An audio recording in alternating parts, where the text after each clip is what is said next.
nasa kimekukuta kwenye mazingira ya wewe umekuwa na hofu, ya wewe umekata tamaa, ya wewe umevunjika moyo, ya wewe umesema mimi basi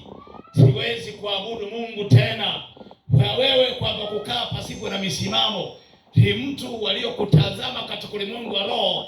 kwamba huyu mtu ni mtu umemzoea, ni mtu wa kutangatanga na madhabahu. Kwa hiyo huyu mtu kwamba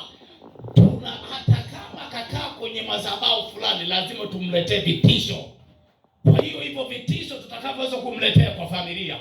hivyo vitisho tutakavyoweza kumletea juu ya moyo wake kukosa amani, kwa hiyo huyu tutamtenganisha na Mungu kabisa,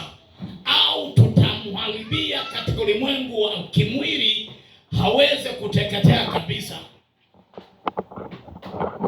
Kwa maana huyo adui anachodiriki